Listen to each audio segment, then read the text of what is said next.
सुनो आप, इस वाले क्वेश्चन में देखो डायमेंशनल क्वेश्चन है। पहले तो आपको देखते ही इसलिए खुश होना चाहिए कि यार डायमेंशन तो रूल ही 2-4 में पता है हमें। दूसरी बात, इसमें आ गया बोल्ट्जमैन कांस्टेंट। बोल्ट्जमैन कांस्टेंट देखते ही खुश हो जाना चाहिए, ये तो वही है यार, यूनिवर्सल गैस कांस्टेंट वाली डायमेंशन पुट करनी है।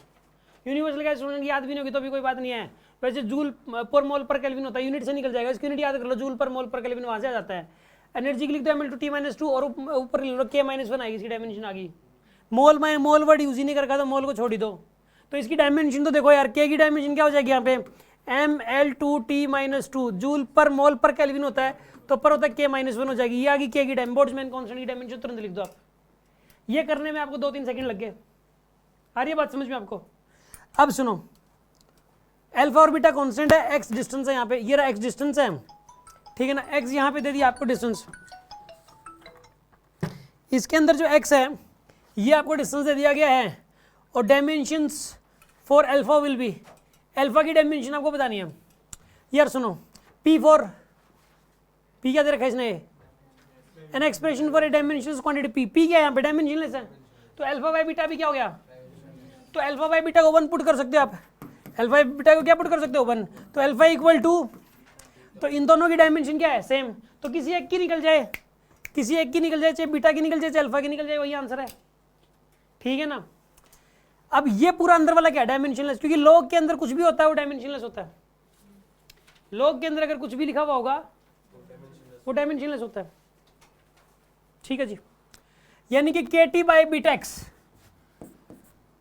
T फॉर टेम्परेचर होगा यहाँ पे जरूर, यार T फॉर टेम्परेचर, K-1, ये तो कांस्टेंट है, बोल्ट्जमैन कांस्टेंट है ये, और ये K क्या है यहाँ पे डायमेंशन वाला K है, कहीं ये कैंसिल कर दो आप, यहाँ पे KT is equals to beta X ना। यार ये डायमेंशनलेस तभी होगा जब ये दोनों इक्वल होंगे, ये डायमेंशनलेस कब होगा, जब ये दोनों इक्वल होंगे। अब बोल्ट्जमैन कांस्टेंट की पुट करो यहाँ पे, डायमेंशन क्या होती है ml/T-2 K-1 K-1, यहाँ पे इसके अंदर जो है, इसमें यहाँ पे K+1 आएगा क्या, बिल्कुल सही बात है, T फॉर टेम्परेचर, यहाँ पे K की वैल्यू +1 आ जाएगी, ठीक है। अब यहाँ पे नहीं आएगी, इसके अंदर यहाँ पे आएगी K की वैल्यू +1, K की वैल्यू +1 आ गई। बीटा एक्स, एक्स की क्या आएगी बताइए यहाँ पे L, एक्स की डायमेंशन क्या आ जाएगी